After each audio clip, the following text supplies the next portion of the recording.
24年前、パソコンを世に送り出して以来、常に新しい分野に挑戦し続けるスティーブ・ジョブズさん。そのベンチャー精神に迫ります。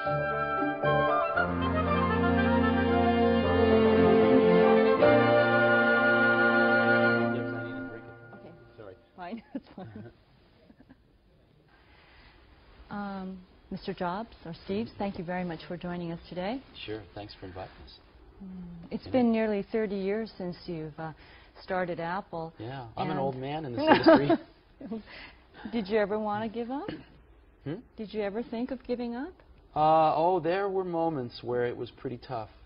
There have been moments, but no, I don't think so. I don't think so. The first year or two was the hardest. The most important thing, though, I think, is that if you're going to start something new, you have to feel passionate about it, because it's really hard. It's so hard to start a company. You have to work so hard that if you're not passionate about it, you'll give up. And most of the difference between people that succeed and people that don't is the people that don't give up. I see. They give up sooner than the people that succeed. And you have to be passionate about it because it's so difficult. You've been called a visionary, and what? How do you believe will be the role of the personal computer? What do you think will be the role the personal computer should play? The personal computer is entering its third great age. Third great age? Third great age. The first great age started around 1980, and that was the age of productivity with the spreadsheets and word processors and things like that. And that primarily benefited businesses. About 6 or 7 years ago, we began the second great age, which was the age of the Internet. And all of a sudden, not only businesses were benefiting, but regular people, consumers. We could buy these for our homes, and our children could get on the Internet, we could get on the Internet, and it was tremendous. But now that's maturing a little bit. And we're beginning the third great age, which is the age of digital lifestyle, which is being triggered by all these wonderful digital devices, most of which are coming from Japan. So we have digital camcorders, we have digital cameras, we have DVD players, we have handheld computers, we have cell phones, and all of these things, actually, the personal computer can make them even better. You first created the personal computer and there was no personal computer in 1975. It's very hard to believe. Well, that's why we made one. Yeah. We made one because we wanted one, and there wasn't one, so we had to make one. Did you know that when you made the personal computer, though, that this will become a major industry?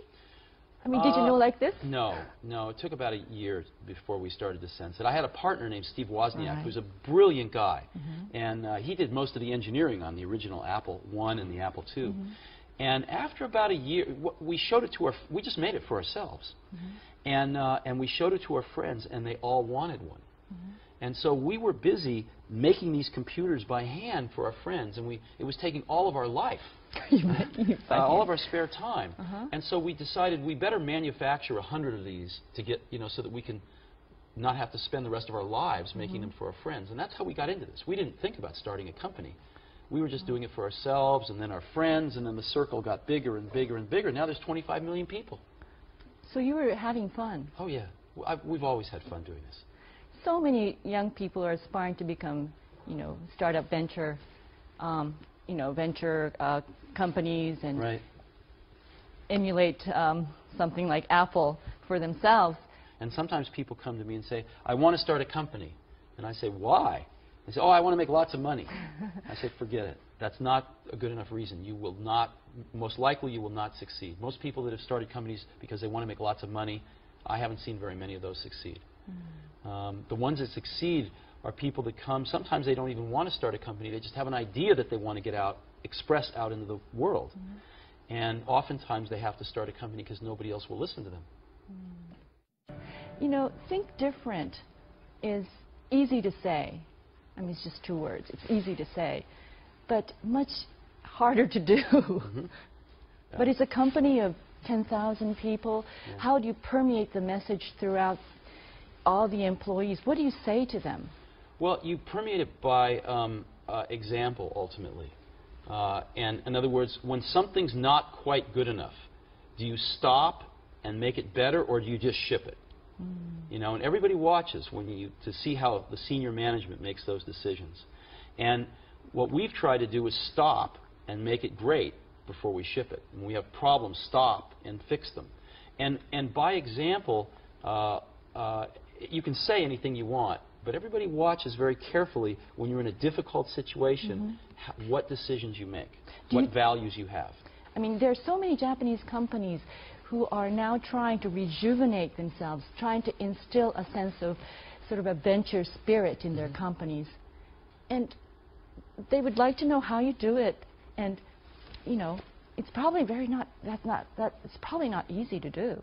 Yeah, you know, we try to hire really smart people, but we have a very simple organization, and we try to focus and do very few things well. And focusing's hard because focusing doesn't mean saying yes, it means saying no. So we decide not to do a lot of things so we can focus on a few handfuls of things and do them well. And I think, you know, everybody working at a company wants to do something great. They want to be excited about what they're working on.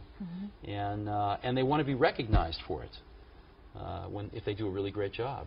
So we just try to allow people to do the best work of their lives at Apple and get it out to 25 million customers that we have. And that's very exciting. And when you're working on something and you know if this works out, up to 25 million people are going to use this. It's very motivating. You know? And it's not just 25 million of our customers, but other companies tend to follow us. You know, it takes them a few years, but other companies tend to copy what we do if it works. Right. And so we can influence the whole industry. Because the environment of personal computers is becoming very, very, I'd say negative. The personal computer market is not so vibrant. It used to be the engine for the American growth. What is your perception as an entrepreneur for the prospect? I don't see it quite the same way, but that's okay because Apple's in a great spot. Apple, maybe 3 or 4 years ago, was a little fragile. But in the last 3 or 4 years, everyone at Apple's worked so hard, and we've got such great customers that we've sold a lot of computers. But some people say that we're now entering a post-PC era, that the personal computer age is behind us, and there are many, many portable net applications that are available. Why do you think the PC can be the center? Well, because let me give you, see, we've been focusing on the Internet for the last 6, 7 years, and that's been appropriate. But the Internet is just one of the things we can do with a computer. And let me give you an example. The Internet, I love the Internet, but the Internet has no emotion to it. The Internet's very... It's an information It's just information. It's very intellectual, and the bandwidth isn't there to deliver emotion. To deliver emotion, you have to have higher bandwidth. And so most people don't have Internet connections that are high enough bandwidth. Most content is not created for the Internet to be emotional. And we see at Apple, one of the things we've always felt is that we want to stand at the intersection of technology and humanities. We want to bring the humanist element into these tools and not have them just serve our intellectual side, but have them serve some other sides of us as well. And so that's I think, what we do particularly well.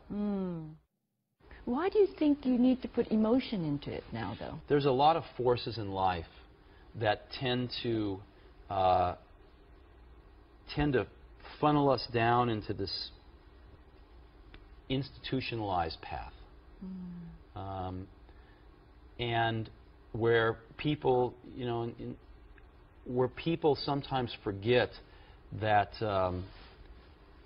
that they're very unique, and that they have very unique feelings and perspectives. And again, it's, you know, the whole computer industry wants to forget about the humanist side and just focus on the technology. And a lot of our industry focuses just on more is better, more megahertz and megabytes and, you know, speeds and feeds, we call it. But we think there's a whole other side to the coin, which is, what do you do with these things? Can we do more than just spreadsheets and word processors? Can we help you express yourself in richer ways, in your music, in your movies, in your photography, and these kinds of things that people want to do? Do you have a camcorder? I do have a camcorder, but not a digital. But you have a camcorder. Yes. And you take lots of footage. Do you ever go back and watch it much? Or does it just sit on tapes on the shelf? Yes, it's hard to go back and watch it. Right. Keep taking more and more. Because it's really boring. So what you really want to do is edit it down and make a little movie. And then you watch that movie over and over, and you can send it to your family, you can send it to your friends, you can put it on the internet. Well, as an example, I have some children. And, four children, I understand. And I shoot some footage, and I remember making my first iMovie where I could edit the clips together, and I could put some cross dissolves in and some titles on. And then I took one of my favorite pieces of music and stuck it in and added a soundtrack, and I made about a 3-minute movie. And I showed it to my wife, and she started crying. But you have to be so creative yourself. I Actually, don't know you how don't. many people can be so creative as to want to spend their time making movies and, you know, listening to digital music. Maybe somebody like you who are very, very digitalized can help. We've had over 1 million customers make movies now with iMovie. Over 1 million. And some of the movies are, you know, maybe are better than others. But they all are very emotional. And yet our industry, the whole personal computer industry, hasn't really talked to that side of people before. We've just talked to the side of people that has to add up, you know, numbers and write a letter. But there's so much more to it than that. And I think we're finally, with this digital lifestyle era opening, going to be addressing those other things that all of us do, you know, some of every single day. I mean, you said that you've become an old man in the industry after 30 years. But do you see, how do you see yourself 10 years from now? You know, my headlights are not that good. I don't know. I don't really think about it. You know, I think about a year, 2, 3 down the road. We have some projects at Apple that are sort of maybe 4 years down the road, 5 years, probably like 3 or 4 at the most. Because things change too much. You can be going down a path, you say, well, in 5 years I want to be here. But then something new happens, and you just say, forget that, I want to be over there. So most of this 5-year planning that I've seen in my life, some of it's essential, but most of it changes too quickly. So we tend to look 3, 4 years. It's about as far ahead as we can see. So your quest for fun continues. Oh, yeah. Okay. Thank you. Thank you very much, Steve. Thank you.